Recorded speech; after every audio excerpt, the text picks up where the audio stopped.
What's going on, guys? Kenny here from 619 Guitars and Gear, and welcome back to another video. Today we're going to do something a little bit different, I guess. I just got back from doing a little bit of a trade, and I picked up this awesome Ibanez RG4EX1, I believe. It's a little bit of an older model, but it is in absolutely great condition. A little bit dirty, so what I want to do is go ahead, throw it on the bench, clean it up, go through it, maybe restring it, get the frets nice, and then we will see how good this thing plays and how it sounds. Probably do maybe a deep dive or a review on it later on, but for right now, I just want to get this thing cleaned up. So as always, let's get into it.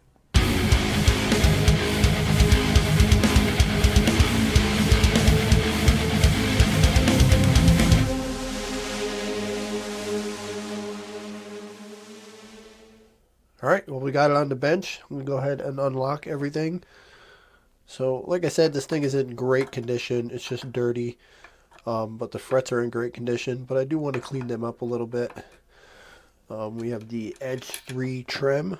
I'm dropping stuff already, so that's good. I am a little under the weather for sure. I've had some kind of respiratory infection, which I seem to always have. So trying to get that all worked out. But I like this Edge 3 trim. I do not have a whammy bar, which is a bummer. I looked online. I can get them. They're actually pretty pricey, more expensive than I thought they would be. But it is possible to get. But I do like this whole setup. It seems pretty solid. Let's go ahead and loosen these strings up.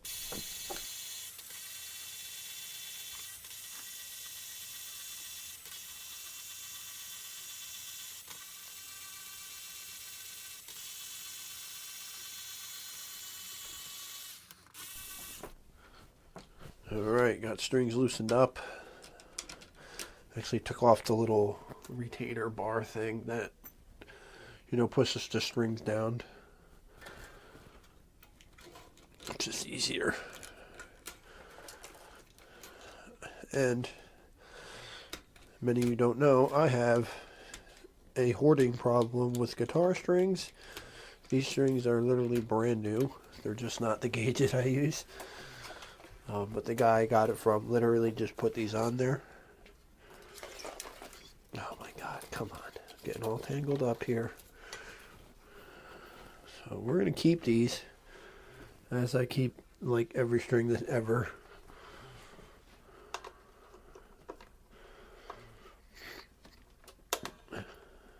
This trim does feel pretty solid though. Alright, before I do anything, I just want to go through with my fret rocker and make sure everything's level. I mean, when I was testing it out and playing it before, it seemed pretty good, so let's just see real quick.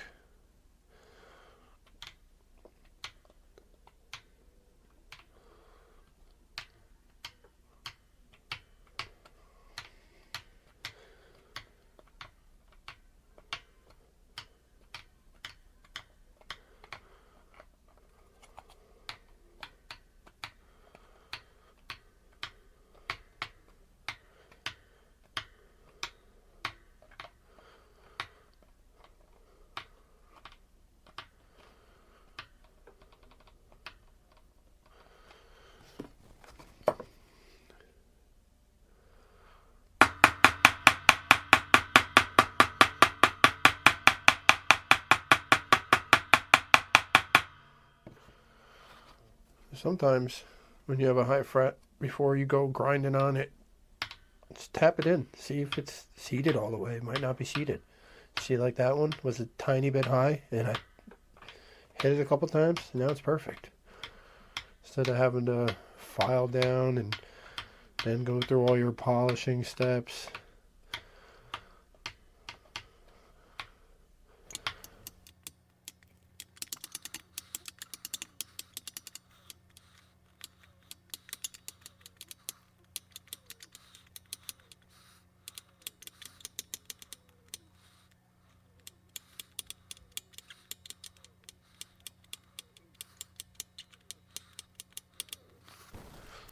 Alright, so I got my tape down.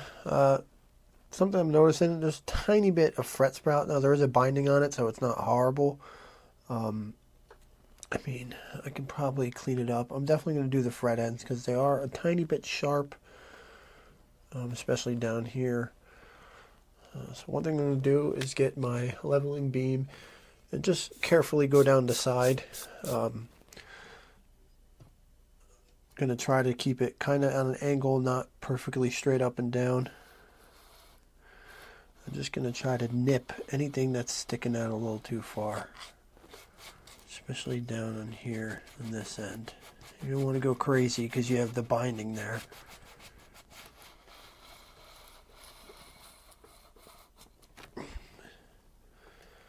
It's a little better.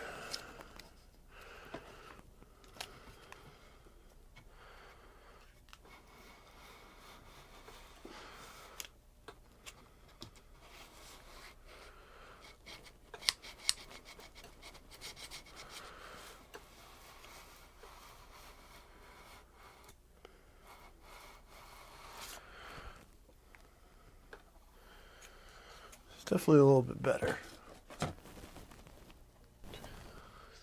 I'm just going to get my Fret Guru fret end file and just nip off the corners. I'm not going to go crazy, probably 1 or 2 swipes each fret. And yeah, just clean them up a little bit.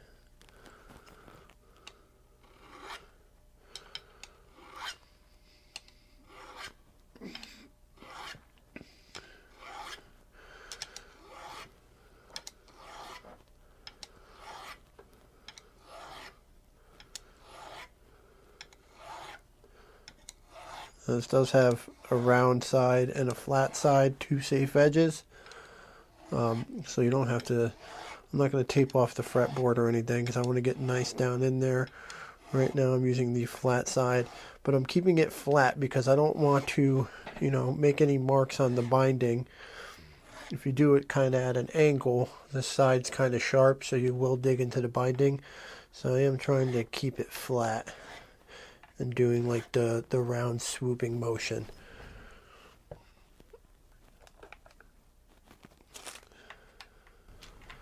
Alright, well, that feels a lot better now. I got my tape there. I'm just going to take some kind of like a worn out Scotch-Brite pad. It's pretty worn out, so it's not too coarse. And going with the grain, I'm just going to knock down some of this oxidization. These things are crowned really well and all that, so I don't really have to do too much here, honestly.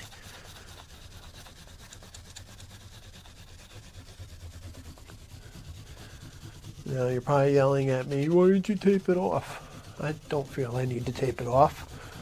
Fretboard's going to get cleaned and oiled anyway. And honestly, once you do that, I mean, it's not even really scratching anything. It's just doling it out. But once you put oil on it, it's going to bring it right back to life anyway. So if you have finish on your fretboard, I wouldn't do it this way. Maybe tape it off first. All right, next after the Scotch-Brite, I'm going to use some Quad Zero steel wool. Some people don't like using steel wool. You don't have to. They do make finer versions of the Scotch-Brite pads, or you can use like the fret erasers, or StuMax sells a bunch of stuff for the frets. You can use like 2,000-3,000 grit sandpaper, but I like steel wool. It does a great job. It does make a mess. Just make sure you tape off your pickup so it doesn't cling to it.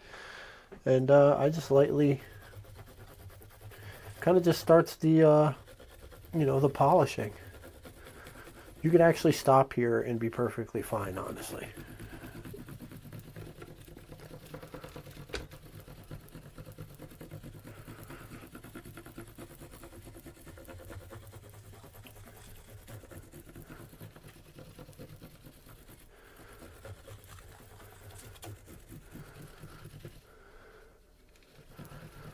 I think it's time to replace this piece because it's pretty beaten.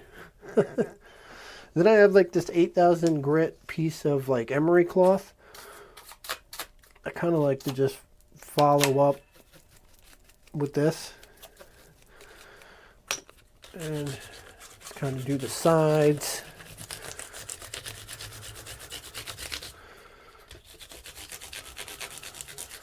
Like I said, kind of just starting the polishing process. You can stop here because they look absolutely fine, and it will be a big difference.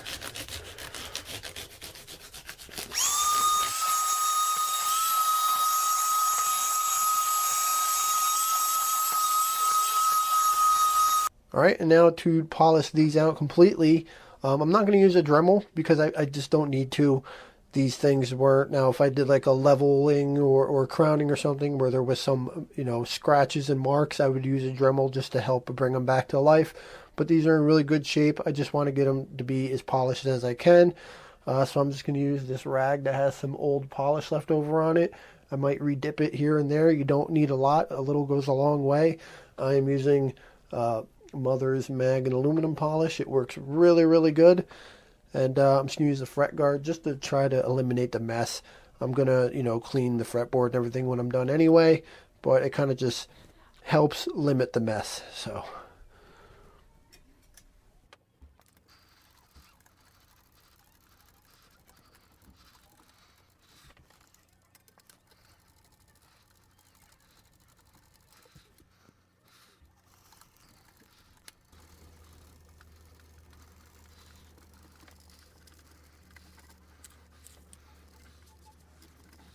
And then after that, just to clean up all the excess polish and everything, I'm going to use this Dunlop 01 fretboard cleaner. I mean, to me, it seems like rubbing alcohol, to be honest. I'm just going to spray it right on there.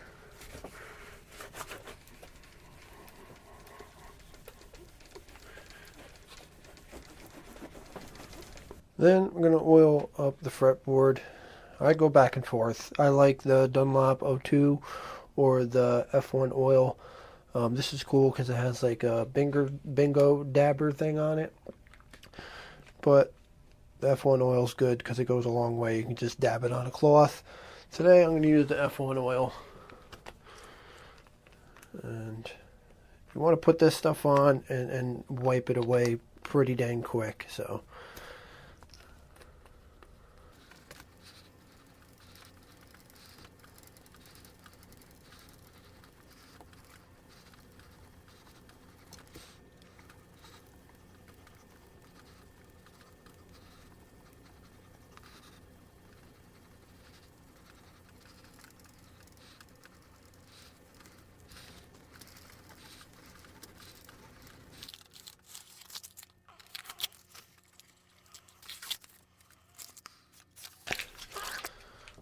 And that's done. Now I'm going to move on to cleaning up this body and headstock, which it's pretty clean. There's just some, I can see some like splatters of some, I don't know what it is, but I'm just going to clean it up. I'm not going to use anything too crazy, so let's move on here.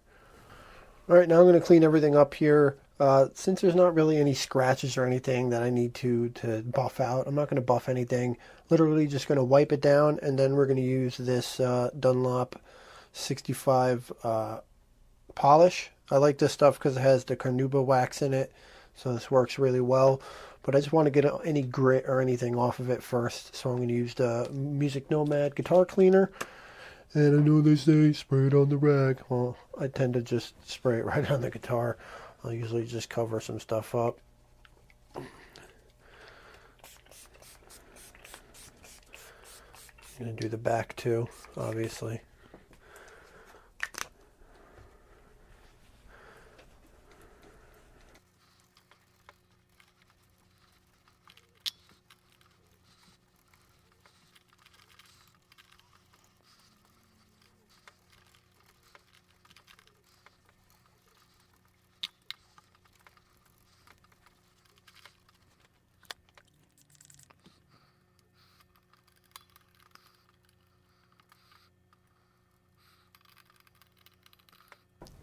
Alright, so I got the front, back, sides, headstock, everything all wiped down. Now we're going to move on to the polish. And I like to use this buffing pad for its Velcro. Velcro's for the drill. I like to use that. Just do a couple little dots, nothing crazy. And I like to just put it on. I don't want to get it on the pickups or anything.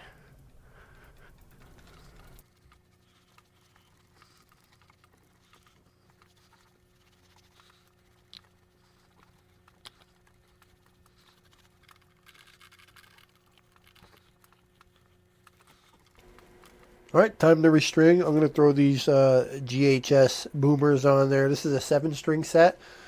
It's 58 to 9s. I'm going to take the 9 out and just run 58 to 11. So should be good for, I'm going to see if I can do it in drop A sharp, because that's the tuning I've been playing in a lot, but if it seems too flubby, I'll put it in drop B or something. So I'm going to throw these on, and then we're going to see how this thing sounds.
All right, so we got it all strung up. I'm just going to doodle around a little bit in high gain just to get a feel and see how this thing, sounds and plays.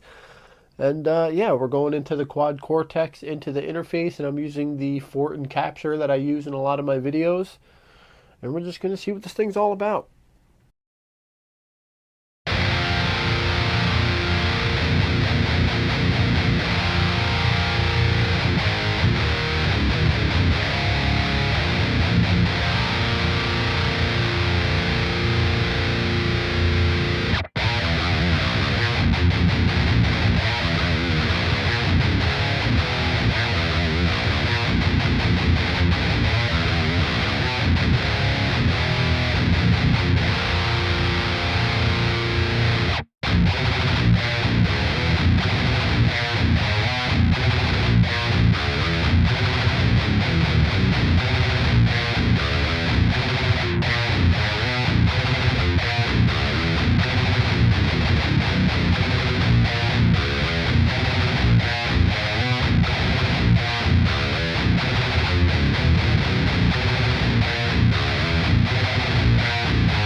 One thing I'm feeling, I mean, this is my first time using the Edge 3 or any kind of Edge trem.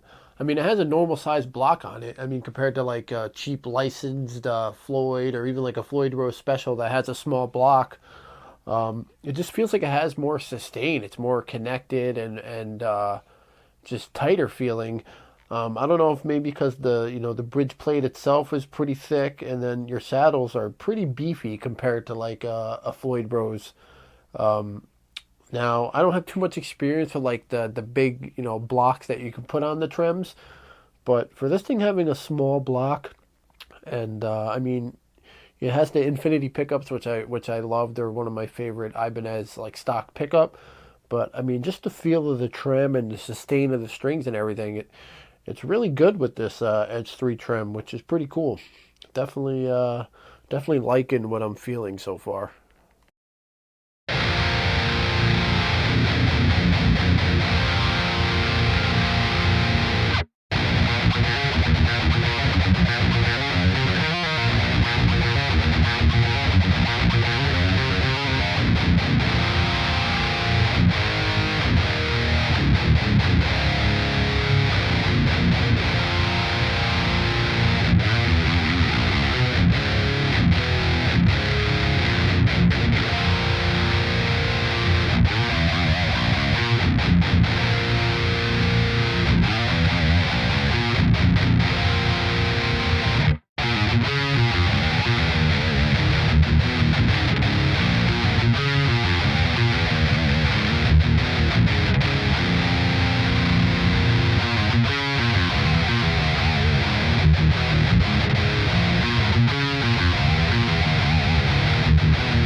All right, well, that pretty much wraps this video up, guys. I am super happy with this thing so far. Plays great, sounds great.